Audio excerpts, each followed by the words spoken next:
माँ, इस बार दिवाली और छठ में जो खर्च होंगे वो बता देना। मैं आज ऑफिस से आते वक्त पैसे लेते हुए आ जाऊंगा। मुकुल ने अपनी माँ रेवती जी से बोला, जो तेरा मन करे। वैसे इस बार छठ नहीं करूंगी। अब मेरा शरीर जवाब देने लगा है। अकेले सब कुछ करना संभव नहीं है। ऊपर से दिवाली की सफाई में मेरी जान निकल गई। रेवती जी वहीं पास में बैठकर अपने घुटने पर खुद ही तेल लगाकर मालिश कर रही थी। अरे, जब इतनी तकलीफ है तो करती ही क्यों हो? कौन सा पूरे घर में सफाई की जरूरत है? और ये लक्ष्मी कहाँ है? वो भी नहीं दिख रही। सोफे पर पसर कर बैठे, नजरें अखबार पर टिकाए, राजेश जी पत्नी से कहने लगे। आवाज में तल्खी साफ दिख रही थी। हाँ हाँ, आप लोगों का क्या है? मदद के नाम पर हाथ पीछे खींच लेते हो, और जो मदद करती थी उसे तो घर से बाहर का रास्ता दिखा दिया। रेवती जी मायूस होकर बोली, माँ, पर छठ तो आप हर बार करती हो, फिर क्यों नहीं करना इस बार? मुकुल माँ के मना करने पर आश्चर्य व्यक्त करता हुआ बोला, कैसे करेगी? तुम ही बताओ। इस घर की गृह लक्ष्मी तो घर में नहीं है ना। वो होती तो तेरी माँ खुशी खुशी दिवाली छठ और सब करती, पर अब इस बेचारे से अकेले सब होता कहाँ है? मुकुल के सवालों का जवाब राजेश जी ने दिया।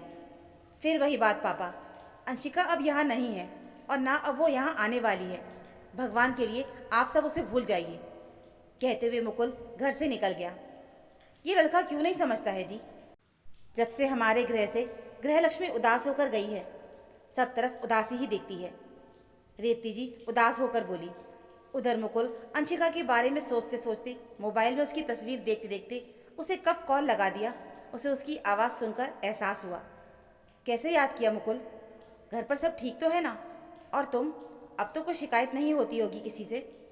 अंशिका की आवाज़ में तल्खी थी, फिक्र भी, और कहीं ना कहीं प्यार भी झलक रहा था। हाँ हाँ, सब ठीक है। वो माँ, इतना कहकर मुकुल चुप होकर फ़ोन काट दिया। पता नहीं अंशिका के मन में क्या आया, उसने रेवती जी को फ़ोन कर दिया। हेलो माँ, कैसी हैं आप? आपकी बहुत याद आ रही थी तो सोचा फ़ोन कर लूँ। अंशिका ने कहा, सब ठीक हो सकता है बहू, बस तुम वापस यहाँ आ जाओ। ये घर अपनी गृहलक्ष्मी का इंतज़ार कर रहा है। मेरा बेटा ही नालायक है, उसे गुस्सा ही इतना आ जाता है कि वो फिर कुछ नहीं देखता, ना ही समझता है। लौट आओ बहू, ये घर गृहलक्ष्मी के बिना अधूरा है और दिवाली छठ भी अधूरी है। रेवती जी अंशिका से कहे जा रही थी। इस बात से अनजान थी कि मुकुल अपना एक ज़रूरी फाइल घर पर भूल जाने की वजह से वापस लौटकर दरवाजे पर खड़ा सब कुछ सुन रहा था। मुकुल चुपचाप अपनी फाइल लेकर पुनः निकल गया। ऑफिस जाकर काम में मन न लगा और उसने अंशिका को फ़ोन करके कहा, शाम को मिलना है, प्लीज़ उसी कॉफ़ी शॉप में आ जाना जहाँ शादी के बाद पहली बार गए थे। अंशिका मुकुल की बात सुन बस हाँ बोलकर फ़ोन रखकर सोचने लगी। कितनी बार कहा है तुमसे, मेरी चीज़ों को हाथ मत लगाया करो। इस कमरे में कहाँ क्या रखा है इस पर ज़्यादा ध्यान देने की ज़रूरत नहीं है। तुम्हें अपने सामान के साथ जो करना है करो, पर मेरी चीज़ों के साथ नहीं। शादी के 15वें दिन ही मुकुल ने गुस्से में अंशिका से कहा, मैं वो बस सब अरेंज कर रही थी। ये सारे कागजात एक जगह कर रही थी जो अपने जगह जगह फैला के रखे हुए हैं। अंशिका रोनी सूरत करके बोली। मुकुल की ये बातें दिन प्रतिदिन बढ़ती जा रही थी और ऐसे ही एक दिन उसकी फेवरेट शर्ट प्रेस करते समय अंशिका से जल गई। फिर तो मुकुल ने आव देखा न ताव, चटाक से थप्पड़ मार दिया और बहुत कुछ सुना भी दिया। जाहिल गंवार औरत हो क्या? कोई भी काम सही से करना नहीं आता? तुम्हारे साथ मेरा गुजारा मुश्किल लग रहा है। तुम यहाँ से चली जाओ। मेरे साथ रहोगी तो तुम्हारी इन बेकार की हरकतों से देखकर मैं पागल हो जाऊंगा। मुकुल चिल्लाते हुए बोला। रेवती जी शोर सुनकर कमरे में आई। मुकुल को बहुत डांटा। ये तरीका है अपनी पत्नी से बात करने का? सही से नहीं बोल सकता? गलती किससे नहीं होती है?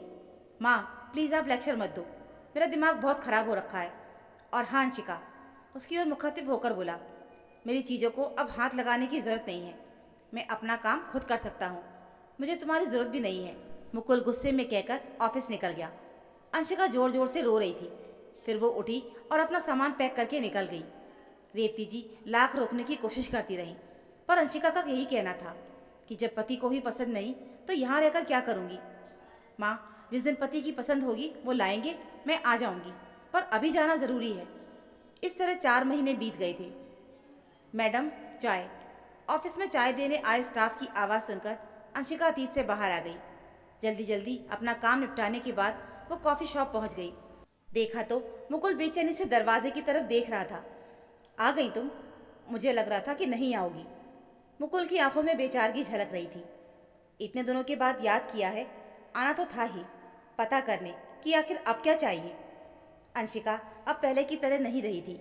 थोड़ा बोल्ड होकर बोली, माफ़ी, बिना किसी झिझक के मुकुल ने कहा। पर क्यों? तुम्हें ना तो मेरे साथ रहना है, ना तो मुझे देखना चाहते हो, फिर माफ़ी क्यों? अंशिका ने पूछा। अपने घर की गृहलक्ष्मी को वापस ले जाने के लिए, जिसके बिना मेरी माँ टूट गई है। पिता को अपनी बहू के हाथ की चाय नहीं मिलती। पूरा घर उदासी के आवरण में लिपटा पड़ा है। और मुकुल कहते हुए चुप हो गया। और क्या मुकुल? अंशिका ने पूछा। मुझे अपनी पत्नी का साथ चाहिए। अंशिका बहुत गुस्से और अकड़ में तुम्हें बहुत कुछ बोल गया था, पर जब भी घर आता हूँ तुम्हारी खनकती आवाज़, माँ पापा के चेहरे की चमक और घर का सूनापन मुझे कचोट रहा था। और आज तो माँ ने भी कह दिया, कैसी दिवाली और छठ जब घर की गृहलक्ष्मी ही घर में नहीं हो। बस मुझे आज से बेहतर कोई और दिन समझ नहीं आया तुमसे माफ़ी मांगकर तुम्हें वापस ले जाने का। तुम चलोगी ना? मुकुल ने अंशिका के हाथ पर अपना हाथ रखते हुए याचक दृष्टि से पूछा। पहले प्रॉमिस करो, मुझे अपने कमरे में नहीं बल्कि हमारे कमरे में जगह दोगे। वहाँ कुछ तेरा मेरा नहीं होगा। गलती हो तो प्यार से डांट देना, पर चांटा नहीं। अंशिका ने सवाली लहजे में कहा। प्रॉमिस, पक्का प्रॉमिस, मैं अब कुछ भी नहीं कहूँगा। कहने से दो दो औरतें नाराज़ होकर बैठ जाती हैं और दोनों ही मुझे बहुत अजीज़ हैं।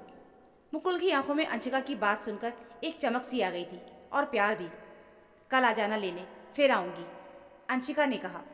मैडम कल नहीं, अभी ही आपको चलना होगा। कल तक के इंतज़ार में तुम्हारी सास के ना जाने कहाँ कहाँ दर्द होने लगेगा। कहते हुए मुकुल ने सुबह की बात अंशिका को बता दी। अंशिका मुकुल के साथ जब घर पहुंची, रेवती जी की बाछें खेल उठी। अच्छा किया बहू जो वापस आ गई, नहीं तो जब मेरी गृहलक्ष्मी घर में नहीं तो लक्ष्मी पूजन का क्या महत्व। दूसरे दिन से सास बहू मिलकर सब काम करने लगी, जिसे देखकर रमेश जी मंद मंद मुस्कुरा रहे थे। रेवती जी का दर्द बहू को देखते ही जो रफुचक्कर हो गया था। तो दोस्तों, ये थी आज की कहानी। उम्मीद है आपको ये कहानी ज़रूर पसंद आई होगी। कहानी अच्छी लगी हो तो प्लीज़ वीडियो को लाइक और चैनल को सब्सक्राइब ज़रूर कर लीजिएगा। मिलते हैं फिर एक और नई कहानी के साथ। तब तक के लिए धन्यवाद।